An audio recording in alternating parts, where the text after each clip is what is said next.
Hello， 大家好，今次嘅旅程係快閃小倉3日2夜。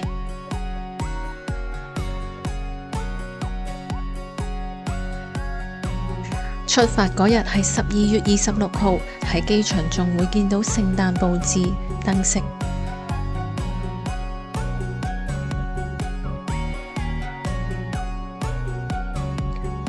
上機之前喺 Sky Bar Intervals 食咗個早餐，今次揀咗法式多士。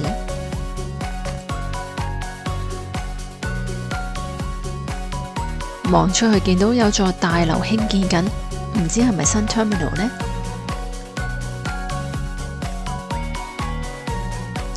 話咁快2個半鐘左右就到福岡。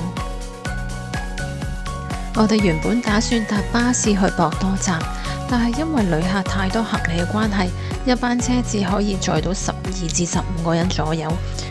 我哋唔想再等20分鐘等下一班車，所以改搭咗的士。搭的士去到博多站只係大約2000yen左右，有啲的士仲可以收 credit card。先喺博多站嘅 Torikawa 大神食 lunch， 之後先出發去小倉。呢度係主要食串燒雞皮，以前都唔係好理解點解啲人要食雞皮，但其實今次食完又覺得佢燒得幾脆幾好食喎。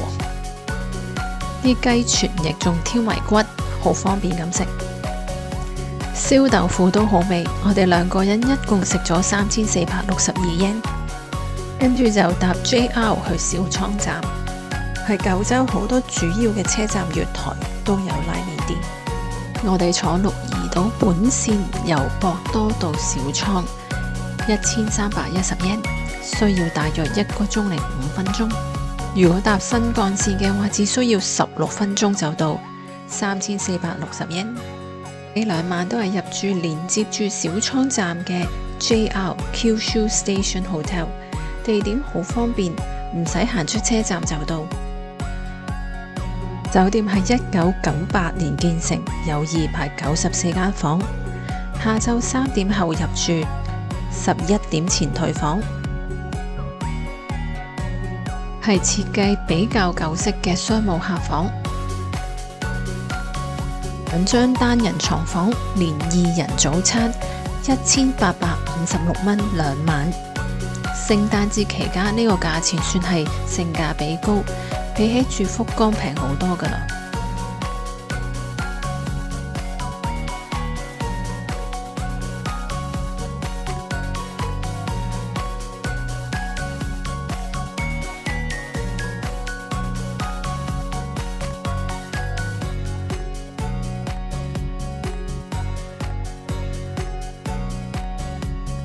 望出去嘅景觀幾好，可以見到日落。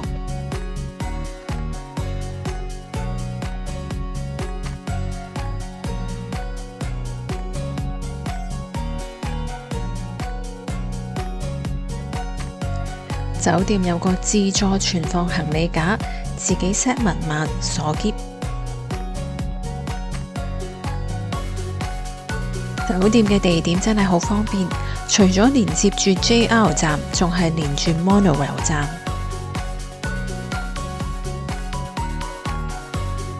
夜晚到芝先生食晚餐，九州都有好幾間分店。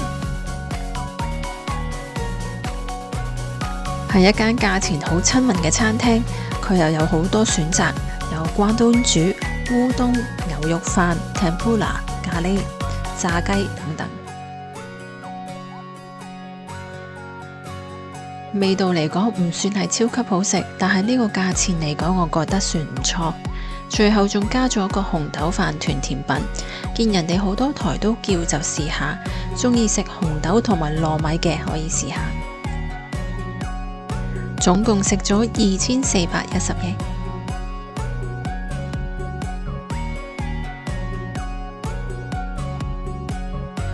行返去酒店之前，先去望下小倉城嘅夜景。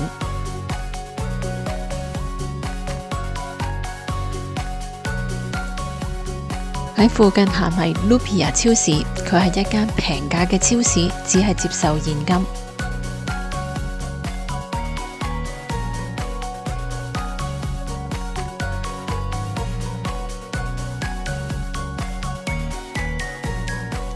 酒店嘅早餐如果訂房嘅時候冇加扣嘅話，就每人2200 yen。朝早6點半至到10點。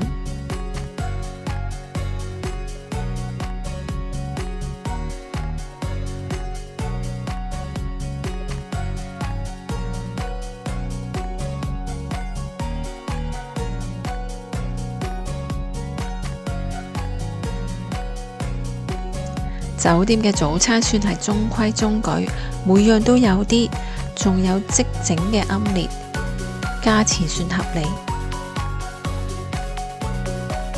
呢間喺酒店附近嘅麵包鋪好出名，成日都有人排隊。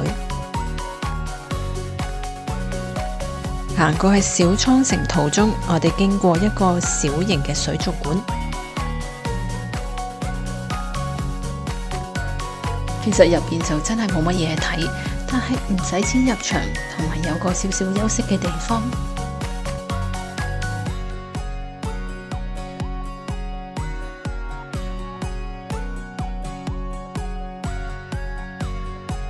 由我哋住嗰間酒店行過去小倉城，大約係10至15分鐘。小倉城係1602年開始修築，大約1608年完成。而喺1866年被燒毀，再喺1959年重建。入城費350 yen 成人，如果遇着櫻花期，就絕對值得買埋入庭園嘅飛。有得玩射箭遊戲 game， 唔需要另外加錢。小倉城係福岡縣唯一座有天守閣嘅城堡。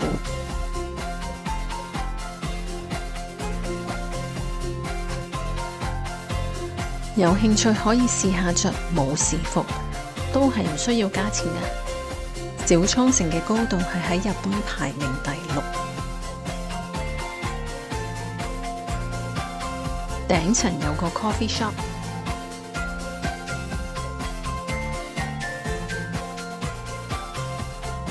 附近有個 shopping mall。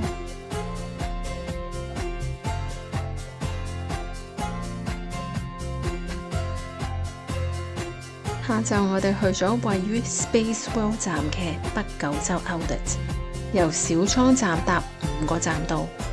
嗰日係12月27號 ，Sports Depot 已經放咗啲福袋 display 出嚟，但係都要等到1月1號先可以買。車站旁邊有個博物館，成人入場600 yen， 有好多恐龍同埋其他動物嘅模型，都好壯觀，值得俾600 yen 入場去睇下。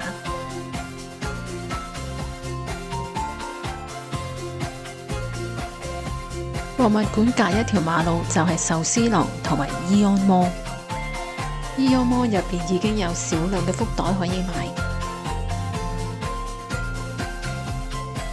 The Outlet Kita Kyushu 開放時間係朝早10點至到夜晚8點鐘。佢係喺2022年4月建成，店鋪所有設施都仲係好新淨。北九州 Outlet 係西日本最大嘅，有大約170間鋪。呢間扭蛋鋪係新開嘅，2024年11月22號先開。回收返啲紙同埋膠囊。另外仲有間遊戲店鋪，都幾大㗎。Outlet 入邊嘅 food court 唔算話超級大，但係都夠噶啦 ，OK 啦。買咗份 Mont Blanc 綠茶沙冰同埋軟雪糕，軟雪糕味道最好，重奶味，其餘2款就正常啦。亨拿魚露天當都好好食，1100 yen。food court 有埋外賣紙盒。呢個 Outlet 仲有近排好多人買嘅 On 運動專門店，持外國 passport 買鞋嘅話可以平1000 yen， 但係當日好多款都斷咗碼啦。行太約12至15分鐘有個日歸公眾浴場，叫做 Seaside Spa， 入場費750 yen 一個人。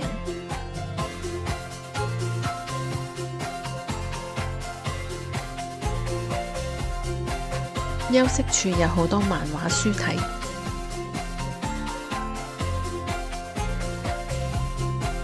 基本上呢度有 Eon Mall、Museum、Outlet、Day Spa， 絕對可以花一整日喺度。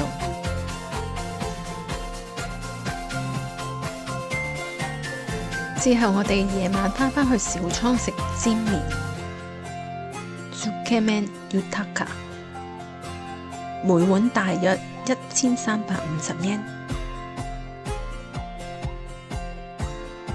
星期一、二休息，味道做到好平衡，唔算太鹹，又有魚介味，麵嘅硬度適中。最中意佢嘅叉燒係燒過，好香口。今次嘅旅程咁啱遇着有啲嘢想 print 出嚟，發現用便利店嘅 app 嚟印文件都幾方便。我哋今次係喺71嗰度印。第3日嘅朝早食完早餐就返福岡啦。用 IC 卡入咗閘之後，先決定轉坐特急車。我哋就喺月台自助機補錢補飛。喺列車嘅時候會有職員 check 飛。今次快閃小倉嘅旅程就完結啦，多謝大家收睇。下個旅程都係快閃日本之旅，會去關西 Linku Town。下次見，拜拜。